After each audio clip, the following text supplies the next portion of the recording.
Good morning, friends. Let's proceed ahead. We are kickstarting with a new chapter, Cost Ledger Accounting. Let me give a quick background to the chapter before we start with the journal entries. It is another chapter where you might not require too much of revision if you understand the concept. First thing, whatever cost you have ascertained in a material chapter or a labor chapter or overhead chapter, don't you think that the cost which you have ascertained needs to be recorded? Yes, there should be some place where a cost ascertained is recorded in the books of accounts and you generate certain reports based on it. Our job in the syllabus is not to generate a report. It should be, but it is not a part of syllabus. But cost ledger accounting is a system where whatever cost we have ascertained, we will be recording that particular cost in our books of accounts. Bench ऐसा टेढ़ा क्यों किए? किसने किया?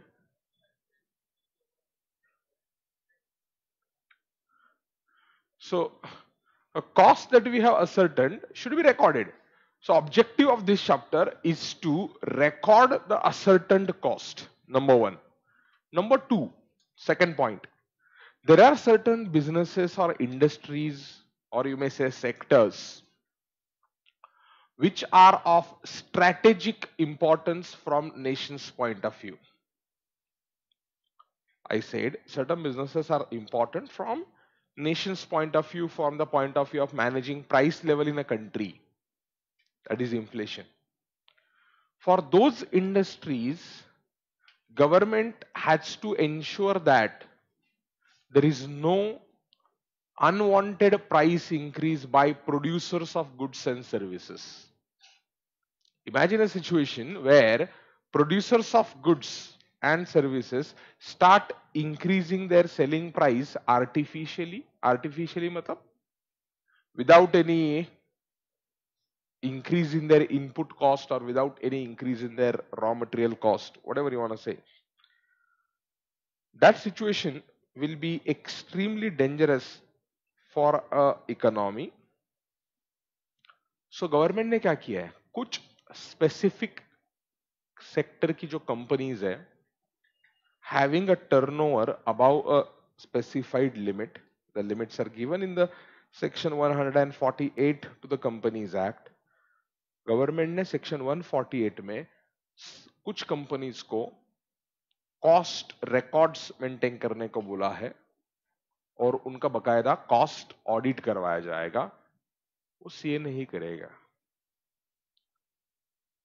Who will do that cost audit? Cost accountant will do the cost audit. I hope you are clear on that. Are you clear on this? Who will be doing audit of it? Cost accountant will do the audit of it. Clear?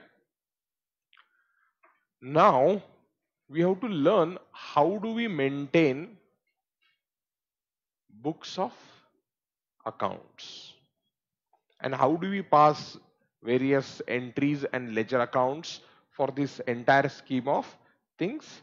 So here we go with reference to it. It's a wonderful chapter. Let's look at it. Cost accounting system. So we kickstart with the cost accounting system. As I told you, two primary reasons why we are learning this chapter. Whatever cost we have ascertained needs to be recorded. Number one. Number two, government requires certain businesses to keep proper records of cost. कौन से companies है जिनको cost records maintain करना है? ये आपके शायद audit के सिलेबस में आएगा. Atul camera. So cost accounting system में यहां पर मैंने दिया है ऑडिट के सिलेबस में सेक्शन 148 या लॉ के सिलेबस में 148 डिटेल में है. यहां पर नहीं है कॉस्टिंग में, जस्ट बट मैं लिंकिंग कर रहा हूं लॉ और ऑडिट के सिलेबस से. सो कॉस्ट रिकॉर्ड्स है, बहुत सारे रिकॉर्ड्स मेंटेन करने हैं which will help you to ascertain the cost as well as generate certain reports. ये किसके लिए एप्लीकेबल है? For every company which is engaged in providing goods specified in the sector, specific sectors है, table ए में वो sectors के नाम दिए हैं, उसको हम बोलते हैं रेगुलेटेड सेक्टर्स, और उनका टर्नओवर जो है ओवरऑल बेसिस पे 35 करोड़ और मोर होना चाहिए, and they have to maintain the records as given in the form number CRA 1, and फिर ऑडिट करवाना है। ऑडिट अतुल अतुल कैमरा का इशू है, तो उनको कॉस्ट ऑडिट करवा के लेना है। अकाउंट रिकॉर्ड्स कब मेंटेन करना है तुमको? जब तुम्हारा टर्नओवर 35 करोड़ के ऊपर जा रहा है। कितने के ऊपर? 35। अब overall turnover from all the products, table A के लिए ये, अच्छा टेबल बी 35 करोड़, हाँ table A and table B दो अलग अलग सेक्टर्स है, तो उनको रिकॉर्ड्स मेंटेन करना है। 35 करोड़ के ऊपर गया तो रिकॉर्ड मेंटेन करना है। लेकिन ऑडिट का जो क्राइटेरिया है वो अगले पेज पे देखो, आप बोलोगे सर यहाँ पे लिमिट अलग है, ये रूल नंबर 3 है। रूल 3 रिकॉर्ड कब मेंटेन करना है वो बोलता है। रूल 4 क्या बोलता है? ऑडिट कब करवा के लेना है तुमने। So when do you take a audit? When your overall turnover is 50 crore or more for a table A, table B के लिए 100 करोड़ और मोर, एंड कुछ स्पेसिफाइड इंडिविजुअल प्रोडक्ट्स है उनका टर्नओवर यहाँ पर टेबल ए के लिए 25 करोड़ के ऊपर गया तो, और टेबल बी के लिए 35 करोड़ के ऊपर गया तो आपको क्या करवाना पड़ेगा बच्चों? ऑडिट करवाना पड़ेगा। ठीक है, अब ऑडिट करवाना है, सारे रिकॉर्ड्स मेंटेन करने हैं, तो कुछ ना कुछ तो आपके पास प्रॉपर मैकेनिज्म होना चाहिए अकाउंटिंग का। जैसे आपने फाइनेंशियल अकाउंटिंग में मैकेनिज्म सीखा था कि भाई इवेंट्स होंगे, इवेंट में से हम ट्रांजैक्शन आइडेंटिफाई करेंगे, वो ट्रांजैक्शन को हम प्राइमरी बुक्स में रिकॉर्ड करेंगे, सब्सिडरी बुक्स रहेंगे, फिर वहां से हम लेजर बनवाएंगे, उससे ट्रायल बैलेंस बनवाएंगे। आवाज का थोड़ा इश्यू लग रहा है। सो ट्रायल बैलेंस बनवाएंगे, वहां से हम फिर क्या करेंगे? फाइनल अकाउंट्स बनवाएंगे। ये जो तुम्हारा फाइनेंशियल अकाउंटिंग का फ्लो तुमने देखा था, वो फ्लो का एडवांटेज क्या था सबसे बड़ा? accuracy of recording.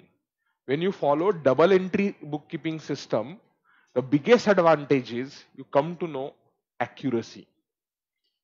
आप जो भी रिकॉर्ड कर रहे हो उससे एक्यूरेसी समझ में आता है। अदरवाइज असेट्स लायबिलिटीज ऐसे भी हम देख के लिख सकते हैं ना, स्टेटमेंट बना सकते हैं असेट्स और लायबिलिटीज का, but we might skip certain transactions, and certain group of companies might get an advantage to manipulate the books of accounts. They don't need any time pass auditor also for that. They can just do that, like if there is no bookkeeping system. So एक proper bookkeeping system का advantage मेरे को accuracy का आता है। तो यहां पर भी कॉस्टिंग में हम ऐसा प्रॉपर सिस्टम मेंटेन करना चाहते हैं जहां से इवेंट से लेके फाइनल स्टेटमेंट तक पूरा लिंक रहेगा। उस लिंक को हम फैंसी लैंग्वेज में बोलते हैं ऑडिट ट्रेल। अगर गलती से वर्ड आपने, लॉ में भी है, ऑडिट में भी है, लॉ के सिलेबस में भी ऑडिट ट्रेल है। 1 अप्रैल 2021 से गवर्नमेंट ऑफ इंडिया ने मैंडेटरी किया है कि आपके पास ऐसा ही सॉफ्टवेयर होना चाहिए अकाउंटिंग के लिए जो पूरा ऑडिट ट्रेल मेंटेन रखेगा, और जो भी ट्रांजैक्शंस आप एडिट कर रहे हो, डिलीट कर रहे हो, उसका लॉग लॉग लॉग उसके डिटेल्स मेंटेन किए जाएंगे। तो हमें ऐसा सिस्टम चाहिए जिसमें ये सारे डिटेल्स हम प्रॉपरली मेंटेन करें। उसके लिए दो चॉइसेस है अपने पास। कौन से दो चॉइसेस है बच्चों? देखो क्या दिख रहा है आपके स्क्रीन पे, टू सिस्टम्स। इंटीग्रेटेड सिस्टम जहां पर हम फाइनेंशियल अकाउंटिंग और कॉस्ट अकाउंटिंग को एक साथ मिक्स करेंगे, और नॉन इंटीग्रेटेड सिस्टम जहां पर फाइनेंशियल अकाउंटिंग अलग, कॉस्ट अकाउंटिंग अलग। So we are gonna learn non integrated system first and then we go towards a integrated system. Non integrated system में you keep two sets of books.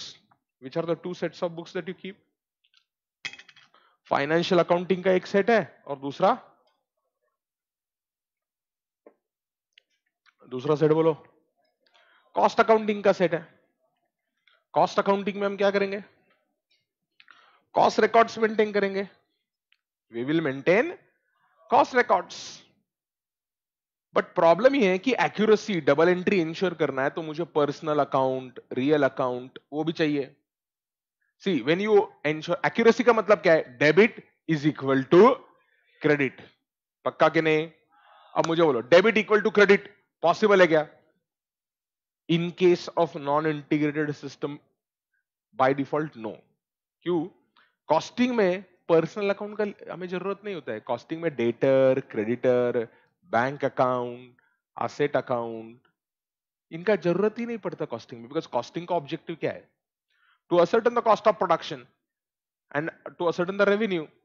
तो अगर आपको cost ascertain करना है और revenue ascertain करना है, मतलब क्या है? नॉमिनल अकाउंट है वो।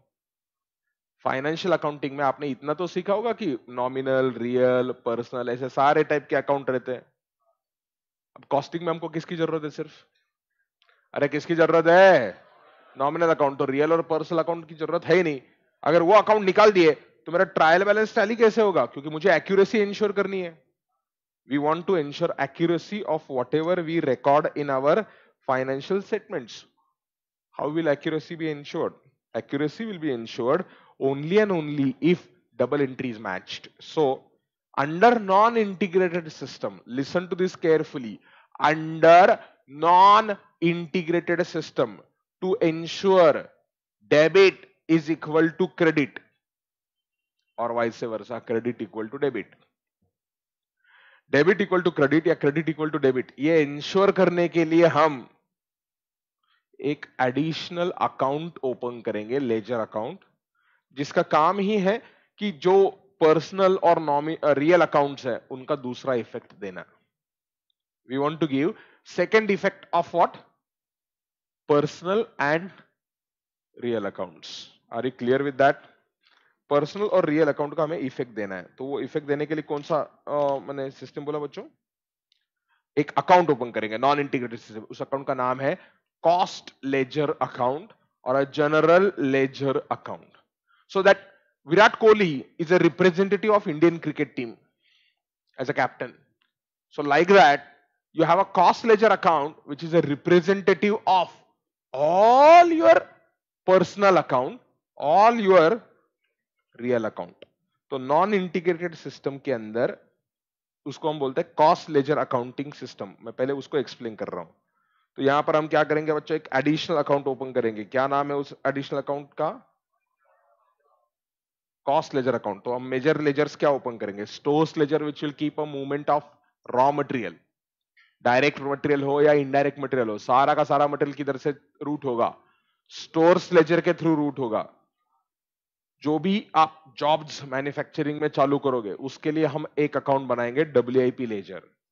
प्लीज याद रखना, सिलेबस में हम एक अकाउंट ओपन कर रहे हैं। रियल लाइफ में हर एक मटेरियल के लिए अलग अलग लेजर अकाउंट होगा। स्टोर्स लेजर मतलब it is not one ledger, a ledger is a book containing ledger accounts. तो मेरे पास अगर 50 डिफरेंट रॉ मटेरियल्स है तो कितने लेजर अकाउंट बनेंगे? 50। सिलेबस में नहीं, तो आप छोड़ दोगे ना, आओगे नहीं कल से। तो इसलिए हम क्या करते हैं? एक ही लेजर बनाते हैं। इसलिए मैंने ऊपर क्या लिखा है?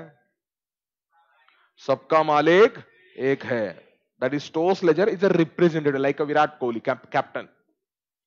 So stores ledger, WIP ledger, finished goods ledger and ये जनरल लेजर ओपन किया। किसके लिए ओपन किया है मैंने? रियल एंड पर्सनल अकाउंट्स को मैनेज करने के लिए मैंने कौन सा अकाउंट ओपन किया? General ledger adjustment account. उसका काम ही क्या है जनरल लेजर एडजस्टमेंट का? Real account and what? Personal accounts का इफेक्ट देने का, बस सिंपल। तो ये अकाउंट्स ओपन करेंगे, इसके साथ साथ और अकाउंट रहेंगे। स्टोर्स लेजर रहेगा, वेजेस रहेगा, डायरेक्ट और इनडायरेक्ट वेजेस के लिए, फैक्ट ओवरहेड जो आप इंकर कर रहे हैं ओवरहेड अकाउंट रहेगा। मैंने पिछले 2-3 चैप्टर में ओवरहेड अकाउंट ड्रॉ करके भी आपको दिखाया था। फिर क्या रहेगा? WIP अकाउंट रहेगा, admin overhead account, finish overhead account, selling distribution overhead account, cost of sales account, sales costing P&L and सारे रियल और पर्सनल के लिए क्या किया मैंने? GLA अकाउंट ओपन किया। किसके लिए किया? ये डबल एंट्री मैच होने के लिए। Are you clear with the ledger accounts? Clear? अब ये सारे लेजर अकाउंट की जर्नल एंट्रीज हमें समझनी, बट उसके पहले सिंपल फ्लो समझो। ये बेसिकली क्या है? कॉस्ट शीट जो तुम प्रिपेयर करते हैं ना, उसी फ्लो में हम क्या करने वाले हैं? अकाउंटिंग करने वाले हैं। कुछ ऐसा तूफानी नहीं है ये।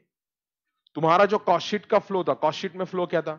You record a direct cost first and then you record indirect cost.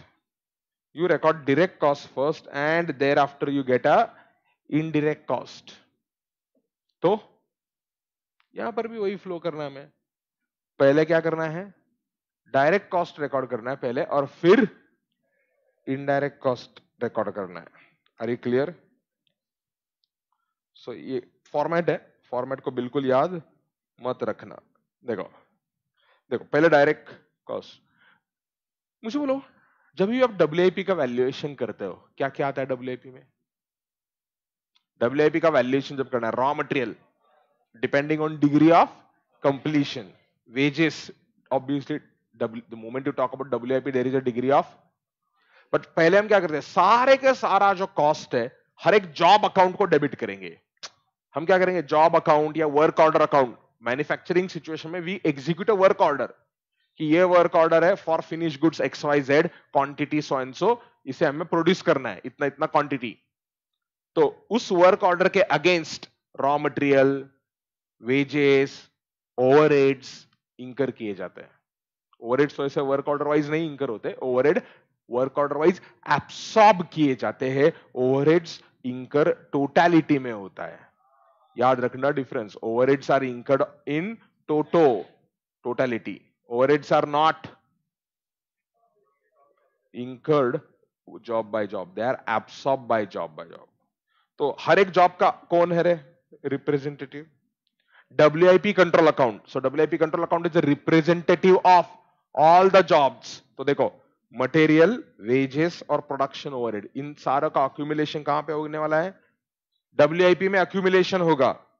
फिर WIP से जो भी गुड्स प्रोड्यूस हो गए, फिनिश हो गए, वो कहां पे जाएंगे? फिनिश गुड्स अकाउंट में जाएंगे, वहां पर एडमिन ओवरहेड्स भी आ जाएगा। ये ब्रॉड फ्लो है। फिर फिनिश गुड्स से गुड्स कहां पे चले जाएंगे? जब सेल हो जाएंगे तब, जब सेल हो जाएंगे तब COGS में चले जाएंगे, वो वहां से कॉस्ट ऑफ सेल्स में चला जाएगा। ठीक है, अब इसका फ्लो, डिटेल्ड फ्लो देखो। पहले पहले material account, account by account चलते हैं। ये मैंने यहां पर पूरा ड्राइंग किया है। Material, material control account, stores ledger control account, कुछ भी बोलो आप। इसमें कौन सा मटेरियल आता है, डायरेक्ट या इनडायरेक्ट? दोनों। सारा ये मटेरियल का चैप्टर है, सारा का सारा मटेरियल इधर आएगा। So opening stock of material debit पे दिखेगा, उसकी जर्नल एंट्री नहीं होती, बैलेंस रहता है। फिर मटेरियल तुमने परचेस किया, कौन सा? DM IM, direct material as well as. तुमने मटेरियल परचेस किया, चलो अज्यूम करो तुम 11th स्टैंडर्ड में, एंट्री क्या पास करेगा तुम? Purchase account debit to supplier या purchase account debit to bank account. 11th में लेवल उतना ही ना। अब अपने पास बैंक अकाउंट है क्या? अपने पास सप्लायर अकाउंट है क्या? फिर क्या है अपने पास? जनरल लेजर अकाउंट है अपने पास। तो हम क्या करेंगे, और हमें रिस्पेक्टिव मटेरियल को डेबिट करना है, बट अपने पास रिस्पेक्टिव मटेरियल अकाउंट है क्या? नहीं। अपने पास कौन है उसका? कैप्टन। कैप्टन का नाम क्या है? Stores ledger account. Virat Kohli बोलता है, तो विराट कोहली कैप्टन नहीं है? फिर अच्छा, इंडिया की टीम से निकाल दिया उसको? टीम में है, कैप्टन नहीं। Okay, who is the captain of India? Rohit Sharma. Okay, so Rohit Sharma is equal to stores ledger account. I was not aware. So जैसे हम एक रिस्पेक्टिव मटेरियल अकाउंट को डेबिट करेंगे और क्रेडिट कहां पे करेंगे? GLA को। लेकिन मटेरियल अकाउंट है क्या अपने पास? नहीं। तो हम क्या करेंगे, एक मटेरियल का रिप्रेजेंटेटिव अकाउंट हमने ओपन किया। क्या नाम दिया मैंने वो रिप्रेजेंटेटिव को? Stores ledger. तो बोलो जर्नल एंट्री क्या होगी? Stores ledger account debit to GLA account. तो देखो स्टोर्स लेजर को डेबिट किया, वो देखो दूसरा एरो कहां पे जा रहा है? GLA को क्रेडिट कर लिया मैंने। तो बच्चों जब भी आप मटेरियल परचेस करोगे क्या करोगे? Stores ledger debit to GLA। फिर मटेरियल के साथ क्या करोगे? मेरे पास मटेरियल है, तुम्हारे पास क्या है? हाँ, मटेरियल इश्यू करोगे ना आप। स्टोर्स में मटेरियल आ गया तो आप इश्यू करोगे, आप ये टाइम पास नहीं करोगे मेरे पास मटेरियल है तुम्हारे पास क्या है। तो मटेरियल इश्यू करोगे तो किसको इश्यू किया जाएगा? डायरेक्ट मटेरियल है तो रिस्पेक्टिव जॉब को इश्यू होगा। तो जिस जॉब को मटेरियल इश्यू हुआ उस जॉब को हम डेबिट करेंगे। बट हमारे पास जॉब है क्या? हमारे पास उसका रोहित शर्मा है। क्या नाम है रोहित शर्मा का? WIP कंट्रोल अकाउंट डेबिट करना है। जब मटेरियल इश्यू किया तो मैंने कहां पे डेबिट किया? WIP control account. क्रेडिट कहां पे करेंगे? स्टोर्स को, क्योंकि स्टोर्स का बैलेंस कम हो गया। फ्लो समझ लो, बहुत आसान है। सो डायरेक्ट मटेरियल का एंट्री क्या किया मैंने? WIP control account debit to stores ledger control account. Do you understand that? I can't hear. फिर इनडायरेक्ट मटेरियल इश्यू किया। इनडायरेक्ट मटेरियल किसके लिए issues? Indirect material is overhead ना। Indirect material can be issued for production, indirect material can be issued for administration, indirect material can be issued for selling and distribution। अब मैंने यहाँ पे chart में सिर्फ एक ही दिखाया है, we have charts हाँ। सो मटेरियल हमने इश्यू किया है, देखो यहाँ से जा रहा है, जा रहा है, जा रहा है, जा रहा है, किधर गया? Factory overhead. तो रिस्पेक्टिव ओवरहेड को डेबिट होगा, बट अपने पास रिस्पेक्टिव ओवरहेड है क्या? उसका क्या है? रोहित शर्मा है उसका, तो किधर डेबिट किया हमने? Factory overhead control account. Control account is like a representative account. Simple भाषा में बोलूं, तुम्हारे पास 15 डेटर है, तुम बैलेंस शीट में डेटर 1 2 3 4 5 6 लिखता है क्या? बैलेंस शीट में क्या लिखता है? Sundry debtors, total debtors kind of thing. So this is total account. तो I issued the indirect material entry factory overhead control account debit या admin overhead control account debit और selling and distribution overhead control account debit to stores ledger. Stores ledger पे credit हो गया। तो ये ऐसे material का बैलेंस क्या है तुम्हारा? कम होते जाएगा जैसे जैसे तुम इश्यू करोगे। इश्यू मतलब कंजम्पशन करोगे, तो स्टोर्स लेजर में बैलेंस रहेगा। अगर बच्चों मटेरियल रिटर्न हो गया तो उल्टा करो ना entry. Return will be of two type, return to the supplier and return from shop floor to stores। are you clear with that? ठीक है, ये हो गया कौन सा account? Material control account. Material purchase हो गया, मटेरियल वहां से इश्यू भी हो गया। फिर क्या करेंगे हम? वेजेस में जाएंगे। वेजेस परचेस नहीं होते, बेसिक्स ऑफ सेंस। वेजेस में ओपनिंग बैलेंस नहीं रहता। बच्चा बोलता सर नहीं रह सकता ना, prepaid expenses, prepaid wages, outstanding wages, पकड़ पकड़ के मारूंगा, वो वेजेस का बैलेंस नहीं है। Prepaid wages account might have debit balance, तो वो डेबिट बैलेंस आप वेजेस को ट्रांसफर करो।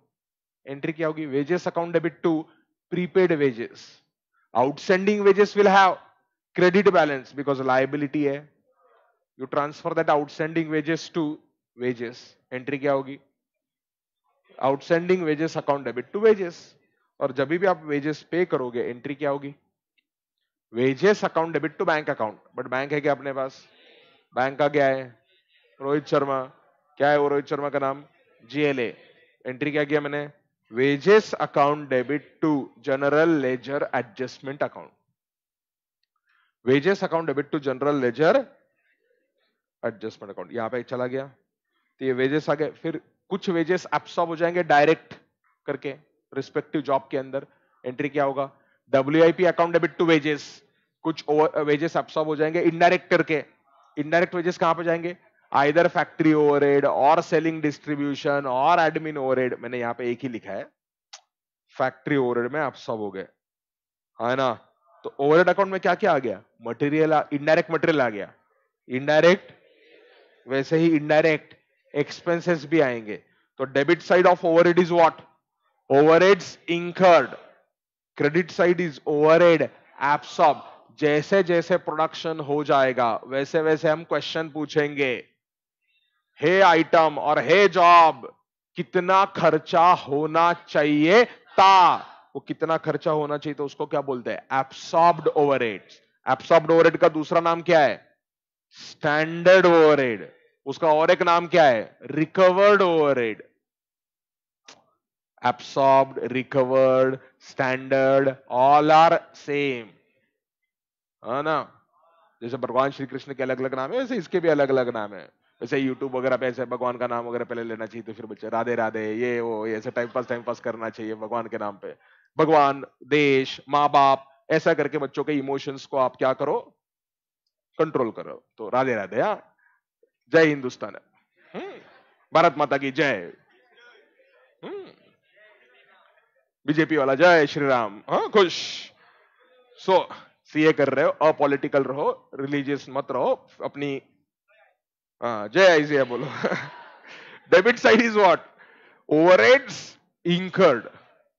आप कुछ भी बोलो ना उसको, क्रेडिट साइड ओवरहेड एब्सॉर्ब्ड है, आपको जो लिखना है लिखो ना, मतलब वही है, कितना खर्चा होना चाहिए था.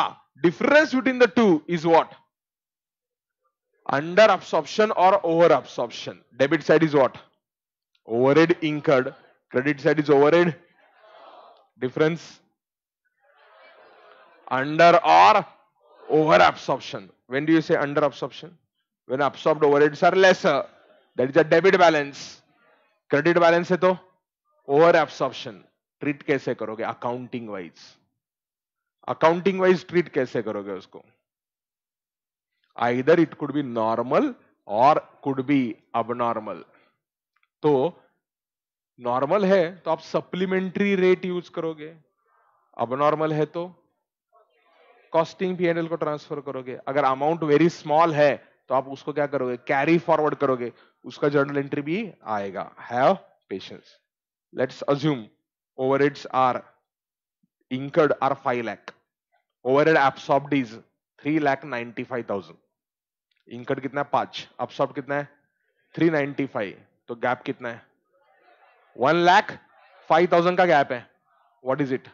Under absorption is 1,05,000. 1,05,000 is what? Under absorption. क्या करोगे आप assume it is a supplementary rate. मैंने ओवरहेड चैप्टर में एक्सप्लेन किया था. सप्लीमेंट्री रेट मतलब हमने 395 कंसिडर किया है कॉस्ट के अंदर, जबकि खर्चा कितना किया है? 5 लाख. और हम बोल रहे हैं डिफरेंस नॉर्मल है, दैट इज ये डिफरेंस अवॉइडेबल था, सॉरी अनअवॉइडेबल था. तो हम इसको क्या करेंगे? एडिशनल कॉस्ट करके ट्रीट करेंगे. Supplementary is additional. Where will you treat additional cost? Either WIP में जो गुड्स है, you have to find equivalent units. Overhead chapter recollect करो. We find a supplementary rate. How do you find a supplementary rate? Under oblique over absorption due to normal reason divided by equivalent units. Production बोलो.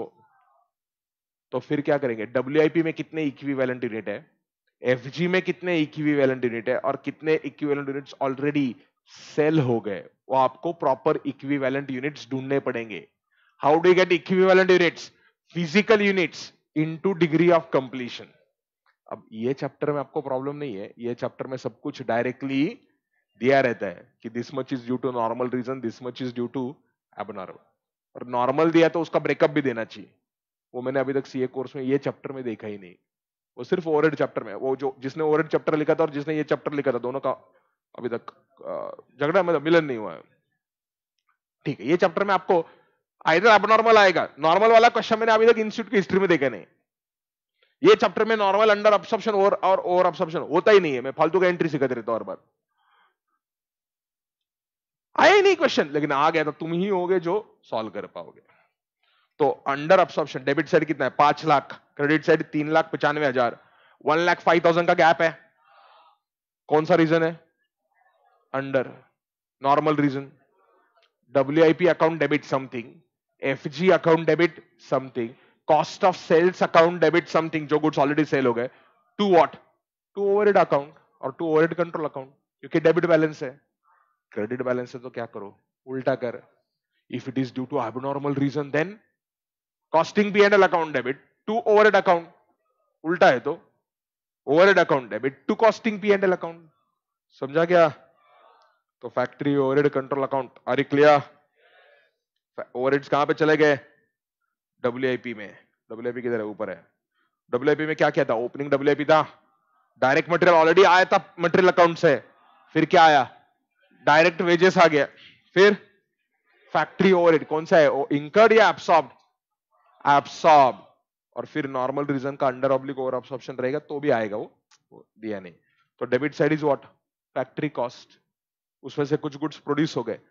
जितने goods produce हो गए उनकी factory cost. Factory cost is material plus labour, direct labour plus factory overhead. वो कहां पे चला जाएगा? एफजी को. एफजी को चला जाएगा क्योंकि गुड्स प्रोड्यूस हो गए. Entry FG account debit to WIP account. कौन सा अकाउंट डेबिट? एफजी. देखो ये जा रहा है, जा रहा है, आ गया इधर. FG account debit to WIP account. FG में क्या है? ओपनिंग एफजी आ गया plus admin overhead relating to production. ये क्या है? प्रोडक्ट कॉस्ट है. एडमिन ओवरहेड जो भी रिलेटेड है, क्वालिटी कंट्रोल एक्सपेंसेस रह सकते हैं, प्राइमरी पैकिंग रह सकता है, R&D रिलेटिंग टू मैन्युफैक्चरिंग रह सकता है, वो सारा का सारा चीज हम क्या करेंगे, एब्सॉर्ब करेंगे। किसमें एब्सॉर्ब करेंगे? फिनिश गुड्स प्रोड्यूस्ड के अंदर, है ना। So we have opening finish goods, add to that what, factory cost, add to that administrative overheads. Do you understand? So ये मेरा क्या आ गया रे, cost of production, factory cost of goods produce plus AOH. ये कौन सा AOH है बच्चों? This is admin overhead relating to production. Are you clear? क्या आ गया मेरा? ये है मेरा cost of production plus opening finish goods, that is goods available for sale. उसमें से कुछ गुड्स सेल हो गए तो उनकी सीओजीएस आप क्या करो, ट्रांसफर करो। कौन से अकाउंट को? Cost of sales. Entry cost of sales account debit to FG account, और एफजी का बैलेंस रहेगा उधर। कॉस्ट ऑफ सेल्स को सीओजीएस आ गया, सेलिंग एंड डिस्ट्रीब्यूशन ओवरहेड्स भी आ जाएंगे। कहां से आ रहे? एडमिन ओवरहेड अकाउंट में देखो, इनडायरेक्ट मटेरियल था, इनडायरेक्ट एक्सपेंसेस थे, इनडायरेक्ट वेजेस था, ये एडमिन ओवरहेड था। कोई भी ओवरहेड अकाउंट खोलो, डेबिट साइड क्या है? ओवरहेड। क्रेडिट साइड क्या होता है? ओवरहेड एब्सॉर्ब, बट एब्सॉर्प्शन अलग अलग जगह पे होता है। Factory overheads, where are they absorbed? WIP। Admin overhead relating to production, FG। Admin overhead relating to sales, cost of sales. Selling and distribution overhead, cost of sales. जिस चीज में absorb होने वाला है ना, उसको डेबिट कर, और ओवरहेड अकाउंट को क्रेडिट कर। एब्सॉर्ब्ड ओवरहेड बोला ना मैंने, तो ओवरहेड को क्या करेगा तू? क्रेडिट करेगा। डेबिट किधर ठोकेगा? रिस्पेक्टिव अकाउंट जहां पर ये ओवरहेड्स क्या होने वाले हैं? एब्सॉर्ब होने वाले। एडमिन ओवरहेड आ गया, फिर आपका क्या आ गया? सेलिंग एंड डिस्ट्रीब्यूशन, उसमें indirect material, indirect expenses, indirect wages आ गया, एब्सॉर्ब हो गया। कहां पर एब्सॉर्ब हो गया? कॉस्ट ऑफ सेल्स में। फिर कॉस्ट ऑफ सेल्स से कॉस्टिंग पीएनएल को ट्रांसफर किया, कॉस्टिंग पीएनएल को कॉस्ट ऑफ सेल्स आ गया, एबनॉर्मल आइटम्स भी आ जाएंगे वहां पर, फिर आपका सेल्स आ जाएगा और आ जाएगा profit. Are you clear with the flow of accounting? Are you clear? This is how the entries move. अब ये एक बार समझ गया तो आप क्या कर सकते हो, बुक में से जर्नल एंट्रीज पढ़ सकते हो। मैंने आगे जाके जर्नल एंट्रीज भी दी है, एक बार जर्नल एंट्रीज देखते हैं। अब इंटीग्रेटेड सिस्टम में क्या होने वाला है? इंटीग्रेटेड सिस्टम में जीएलए के जगह पे रिस्पेक्टिव अकाउंट आएगा। आप इंटीग्रेटेड फॉलो करो या नॉन इंटीग्रेटेड फॉलो करो, उससे आपके प्रॉफिट को फर्क नहीं पड़ता, बट सिर्फ नॉन इंटीग्रेटेड सिस्टम में आपको दो प्रॉफिट मिलता है। Under non integrated system you have two figures of profits. Which are the two figures of profit? Profit as per accounting system, financial accounting, and a profit as per cost accounting. दोनों का profit same होता है क्या? इसलिए क्या करना पड़ता है? रिकंसिलिएशन करना पड़ेगा। करेंगे आगे रिकंसिलिएशन। नॉ इंटीग्रेटेड सिस्टम में रिकंसिलिएशन का जरूरत है क्या? इसके ऊपर थियरी क्वेश्चंस आता है।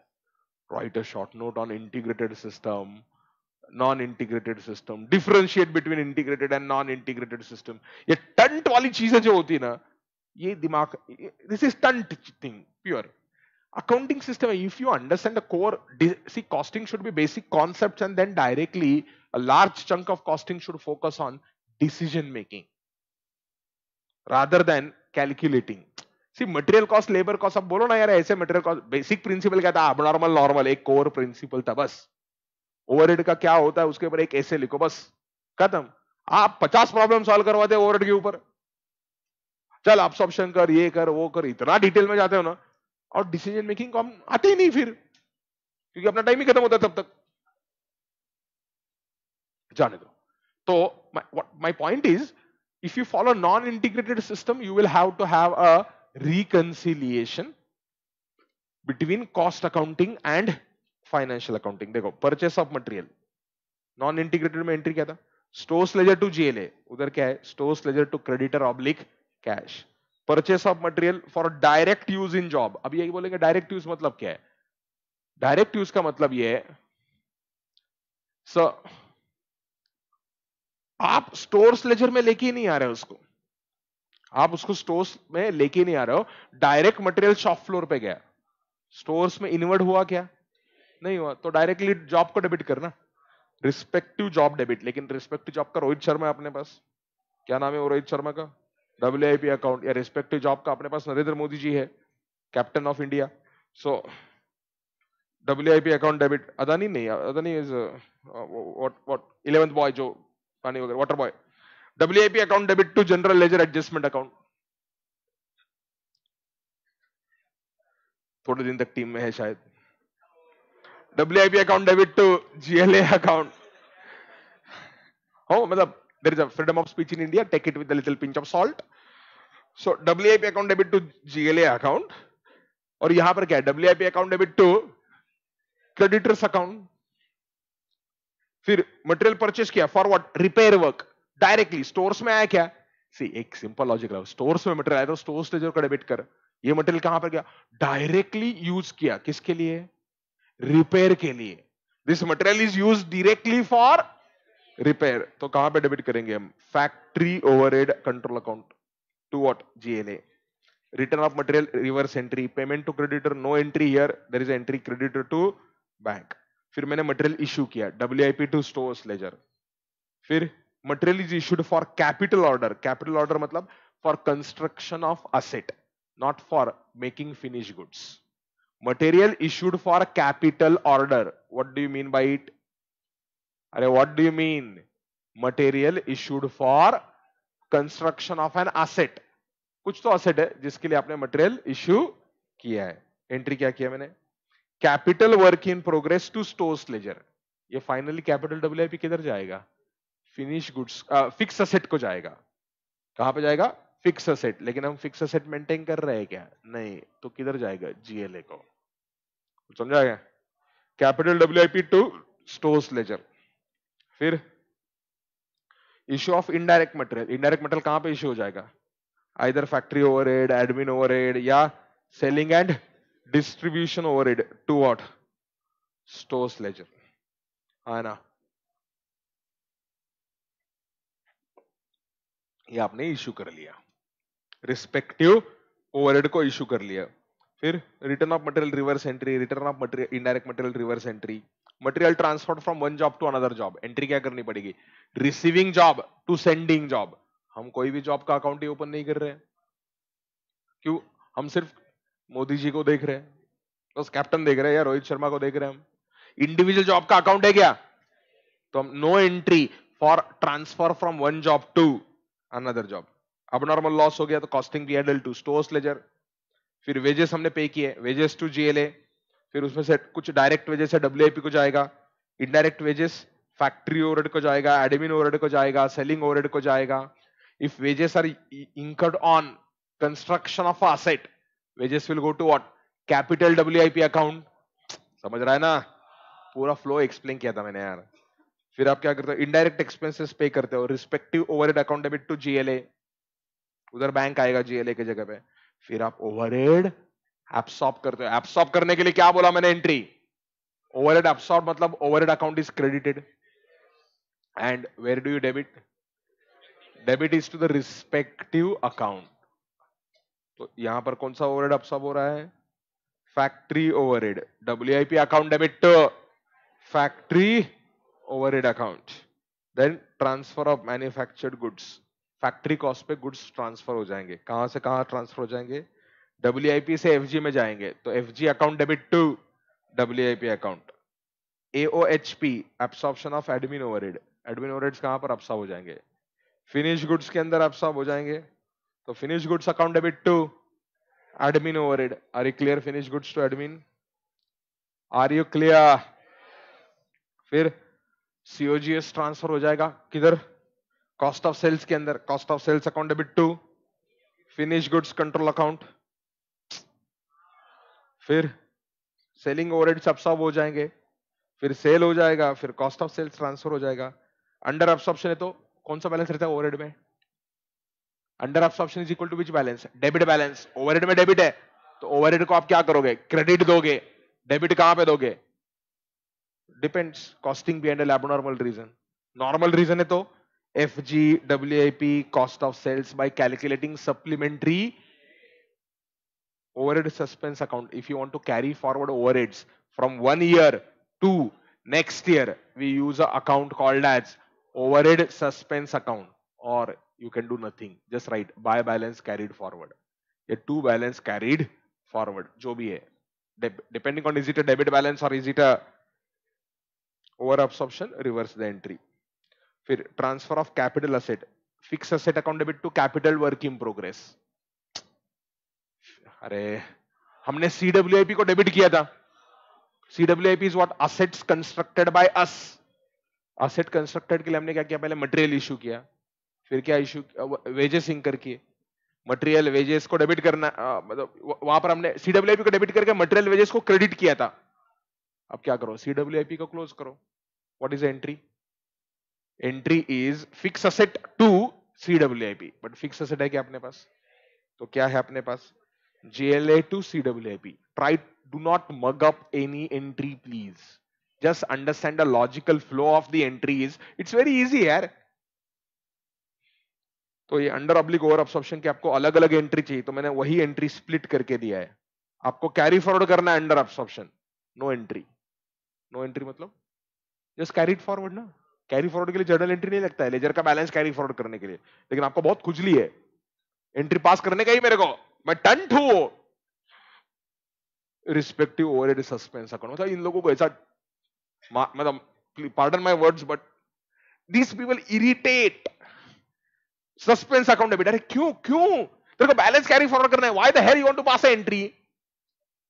लेकिन आप बाय बैलेंस कैरीड फॉरवर्ड ना. Respective suspense account debit to respective overhead control account, क्योंकि डेबिट बैलेंस है और नेक्स्ट ईयर में वो एंट्री रिवर्स करने का वापस. ऐसे instead of keeping a balance in overhead control account, you transfer a balance to suspense account. You transfer a balance to which account? Suspense account. कुछ कर नहीं सकते, टंट लोग हैं हम. Transfer to what?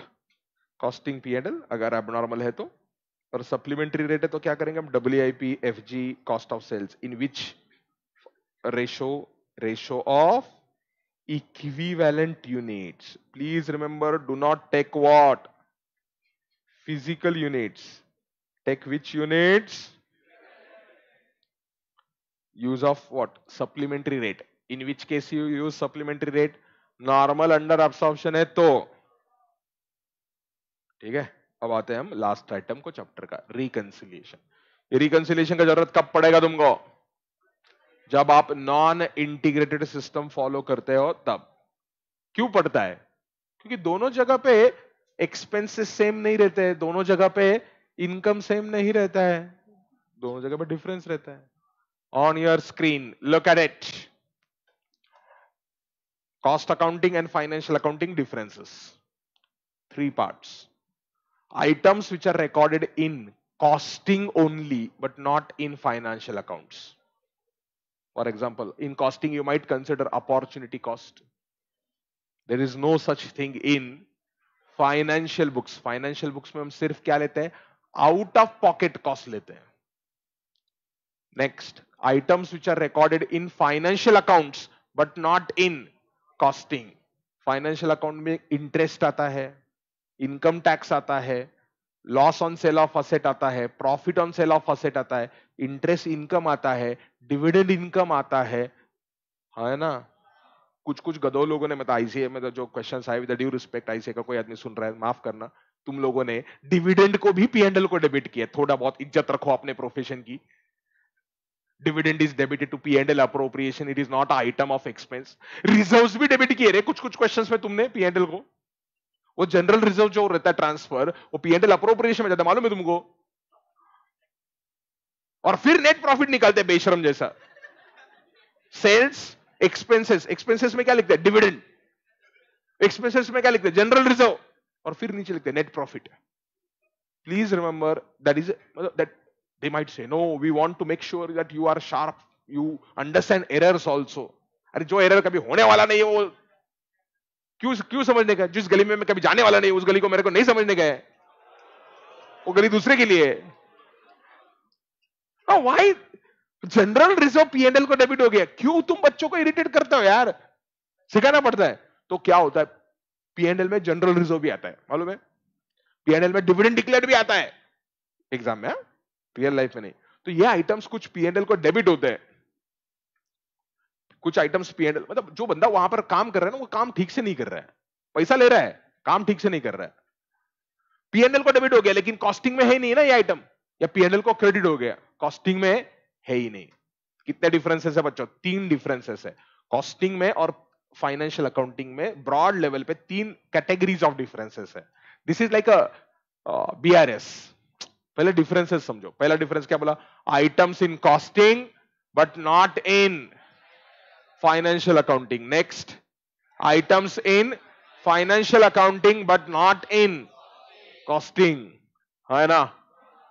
Third category of difference, items at both the places but amounts are different. ये third item अच्छा है। डेप्रिसिएशन, फाइनेंशियल अकाउंटिंग में आपने स्ट्रेट लाइन मेथड फॉलो किया, मेरे को कॉस्टिंग में मेरे को मशीनर रेट मेथड फॉलो करने का है, या मेरे को डिप्लीशन मेथड फॉलो करने का है, मेरे को कुछ अलग मेथड फॉलो करने का है, कर सकता हूं क्या, हाँ। तो डेप्रिसिएशन का अमाउंट दोनों जगह पे है, लेकिन अमाउंट अलग है। फाइनेंशियल अकाउंटिंग में पीएनएल में ओवरहेड्स क्या आते हैं, ओवरहेड्स इंकर्ड, ये सबसे इंपॉर्टेंट है। Overheads incurred, absorbed, incurred goes to P&L, absorbed is in costing P&L। Difference कहां पर है, ये इंपॉर्टेंट है समझना। डिफरेंस अंडर ऑब्लिक कॉस्टिंग में ओवरहेड एब्सॉर्ब आता है, जब कॉस्ट शीट बनाते हो या जब भी आपने एंट्री पास किया, डब्ल्यूआईपी में क्या गया था, ओवरहेड एब्सॉर्ब। अब डिफरेंस का क्या हो रहा है, ये समझना इंपॉर्टेंट है, उसके हिसाब से ट्रीटमेंट आएगा। Listen carefully. In financial accounting, you have overhead incurred in P&L.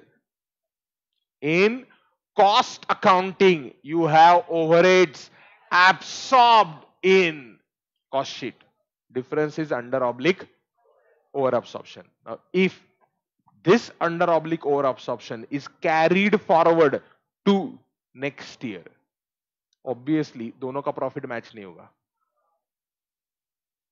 So if under oblique over absorption is carried forward, difference of the profit will not match, profit will not match, difference नहीं, profit will not match, मतलब reconciliation में आएगा, समझा क्या रे। Number 2, second, overhead incurred 5 lakh, absorbed 3,95,000, situation 1, difference carried forward, if the difference is carried forward, under oblique over absorption is carried forward, then it will come in reconciliation. UAOA carried forward, it will come in reconciliation. Second one, difference between what, overhead incurred and overhead absorbed is debited to costing P&L. If it is debited to costing P&L, बच्चों दोनों में difference ही नहीं रहेगा। क्यों difference नहीं रहेगा, there is no difference between the two. Why? Because now amounts are same ना। यहाँ पे 5 लाख था overhead incurred, overhead absorbed was 395 और 1,05,000 भी मैंने पीएनएल को, कॉस्टिंग पीएनएल को डेबिट किया, तो दोनों जगह पे 5-5 लाख हो गया ना। सो बच्चों, if under oblique over absorption is debited to costing PNL, if it is debited to costing P&L, then it will not appear in reconciliation statement. If it is carried forward, then it will appear in reconciliation statement. Are you clear? There is one more. If it is normal under oblique over absorption, then it has become very difficult. ये अभी तक जिंदगी में आया नहीं, 1949 से लेके अब तक, कब से कब तक नहीं आया, इंस्टीट्यूट फॉर्म होने से अब तक नहीं आया है, बट आ सकता है। You should expect the unexpected. Concept सुन लो, देखो ओवरहेड मेरे इंकर्ड कितने, एग्जांपल में मैंने कितना लिया रे, 5 लाख। ओवरहेड एब्सॉर्ब कितने लिए मैंने,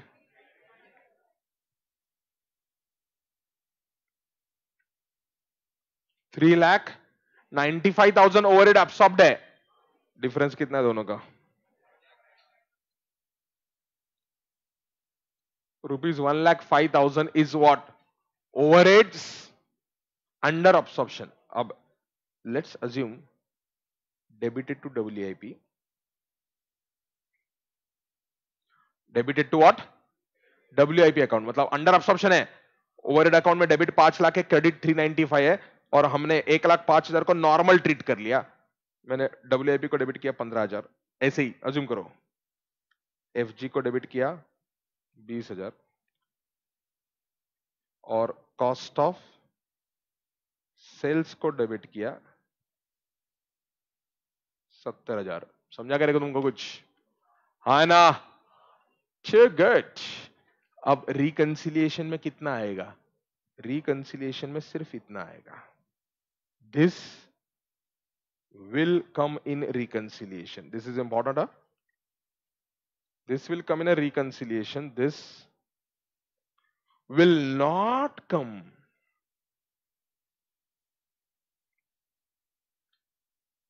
रिको मतलब रिकंसिलिएशन। अब बोलेगा ऐसा कैसे सर? जो कॉस्ट ऑफ सेल्स को डेबिट किया वो अल्टीमेटली कॉस्टिंग P&L को डेबिट किया ना, तो वो जो 70,000 है वो तुमने कॉस्टिंग P&L को डेबिट किया और P&L में तो डेबिट हो ही। और समझ रहा है क्या? डिफरेंस किसकी वजह से आएगा? WIP और FG का वैल्यूएशन अलग अलग है। मतलब फाइनेंशियल अकाउंटिंग में हमने ये 15,000 और 20,000 जो है वो कंसिडर नहीं किया है, लेकिन कॉस्ट अकाउंटिंग में हम उसको कंसिडर कर रहे हैं। सो डिफरेंस आएगा सिर्फ इतना। WIP और FG के वैल्यूएशन में डिफरेंस आएगा, इन्वेंट्री वैल्यूएशन में डिफरेंस आएगा, वो आपको कंसिडर करना पड़ेगा। कुछ समझा क्या? ये 70,000 रिकंसिलिएशन में नहीं जाएगा, ये जाएगा रिकंसिलिएशन में, बट ये रिकंसिलिएशन में ऑटोमेटिक आता ही है, इन्वेंट्री का वैल्यूज डिफरेंट होता है तब। तो ऑन योर स्क्रीन वापस, difference in costing and P&L, items in costing but not in P&L, items in P&L but not in costing. ये दोनों कैटेगरीज बहुत आसान है, क्यों? एक्सक्लूसिवली एक जगह पे ही है, कॉम्प्लिकेटेड थर्ड वाला चीज है दोनों जगह पे, लेकिन अमाउंट अलग है। उसके 3 की कैसे एग्जांपल है? 3 में से एक आसान है, सिर्फ डेप्रीसिएशन बहुत आसान है। दोनों में क्या होता है? अमाउंट का डिफरेंस रहता है, तो you should know to move from one place to other place. कैसे वो बताता हूं मैं, हैव पेशेंस। दूसरा डिफरेंस क्या है? ओवरहेड्स, जो मैंने अभी एक्सप्लेन किया। और तीसरा डिफरेंस क्लोजिंग स्टॉक और inventory.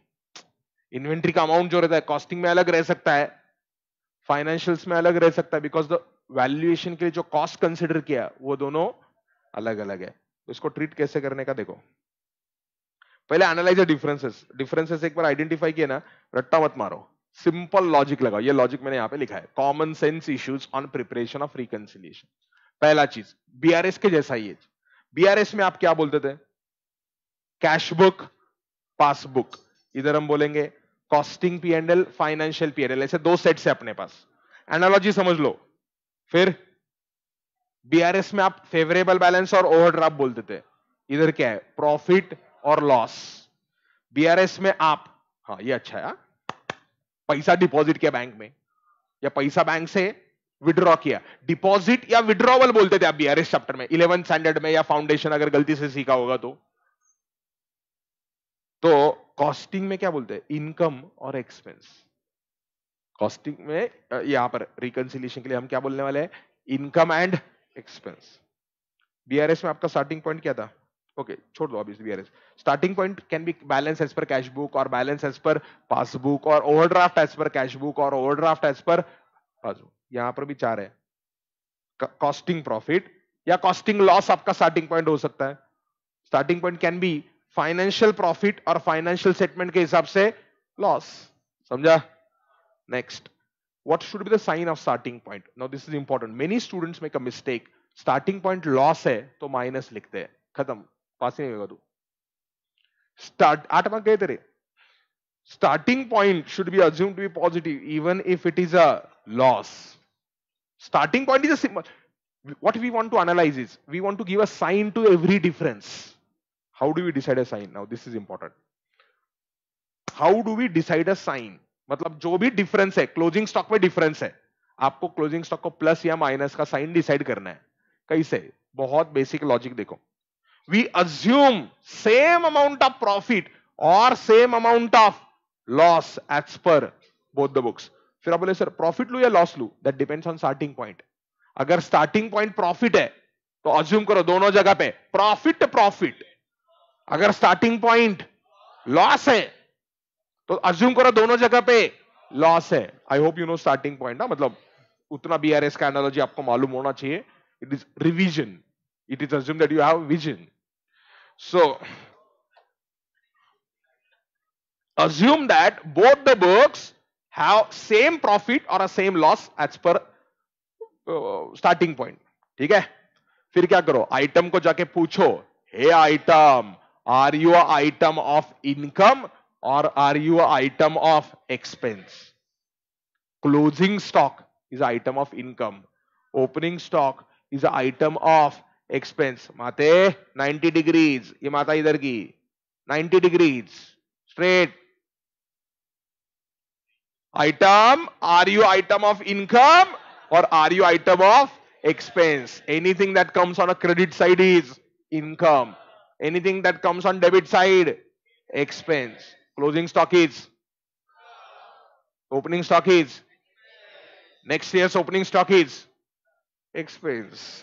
Moment I say opening stock, it is the expense. कौन से क्या करना क्या है तुमको? तो आइटम को क्या पूछा हमने, are you item of income और expense. Next question, hey item where are you recorded. Item बोलता है I am recorded at both the places. Okay, tell me the amount with which you are recorded. Amount might be different ना, और it might be there at only one place. तो पहला चीज क्या है, we assume same profit. Number two, we consider impact of transaction, यहाँ पे item मतलब transaction, on profit loss as per both the books. तो मतलब क्या करने का, assume costing profit, P and L profit, profit profit. Assume करो दोनों में प्रॉफिट है। If item is of income, profit will go up, but as per which book, वो पूछने का आइटम को, तू कहां पर है। आइटम बोला मैं दोनों जगह पे। तो लेट्स से क्लोजिंग स्टॉक है, कॉस्टिंग में क्लोजिंग स्टॉक है 50,000, पी एंड एल में क्लोजिंग स्टॉक है 70,000। तुम्हारा क्या जाता है, costing profit, P and L profit, profit profit. Costing का प्रॉफिट कितने से बढ़ाने का, 50, क्योंकि closing stock is item of income. Closing stock, पहला क्वेश्चन क्या पूछा, hey item are you item of income expense. Item ने क्या रिस्पॉन्स दिया, कॉस्टिंग का प्रॉफिट कितने से बढ़ा 50, पी एंड एल का प्रॉफिट कितने से बढ़ेगा 70। फिर क्या करो, go from starting point to end point. Starting point costing है, costing lower figure to P and L higher figure, low to high add, या अगर पी एंड एल से कॉस्टिंग जा रहे हो high to low less. So we go from starting point to end point to decide a sign of difference। तो ऐसा हर एक item को क्या करेगा तुम, साइन लगाएगा। क्या साइन लगाएगा, प्लस या माइनस, समझा करे। Let's assume your starting point is loss, starting point is, and closing stock as per costing is 50, closing stock as per P and L is 70। Costing loss, P and L loss, loss loss. भगवान ने हाथ नहीं देकर तेरे को है बेटे, शर्म। अगली बार अगर हाथ नीचे दिखा ऐसा कमेंट मारेगा तेरे को, P and costing loss, P and L loss, loss loss. Same है, hey item are you item of income और एक्सपेंस। इनकम, क्यों रे, क्लोजिंग स्टॉक है, इनकम रिकॉर्ड किया तो लॉस बढ़ता है लॉस कम होता है, लॉस कम होता है। Very good. तो कॉस्टिंग का लॉस कम हो गया 50,000 से, फाइनेंशियल्स का लॉस कम हो गया 70,000 से। अब आपका स्टार्टिंग पॉइंट रुको, costing to P and L जा रहा है लेस, या पी एंड एल से कॉस्टिंग जा रहे हैं एड। इट्स दैट बेसिक है, समझा करे, basics. Due to income profit goes up and loss comes down. So income has positive relationship with profit and inverse relationship with loss. Expense inverse relationship with profit and positive relationship with loss. उतना basic होना चाहिए। तो questions क्या पूछने का है, hey item are you item of income और expense. Next question, hey item where are you recorded and with what amount are you recorded, and then do करने का आपको।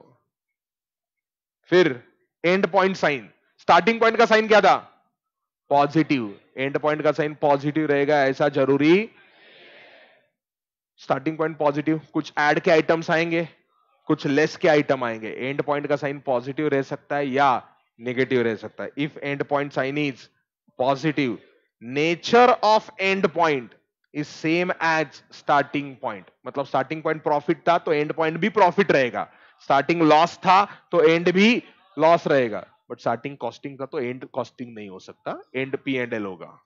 स्टार्टिंग पी एंड एल था तो एंड कॉस्टिंग होगा। Starting point balance as per cash book, end point balance as per cash book नहीं हो सकता, या starting point balance as per cash book, end point overdraft as per cash book. ऐसा मारेगा ना सर तेरे को, स्टार्टिंग तेरा कैश बुक का तो एंड क्या था, पासबुक, है ना।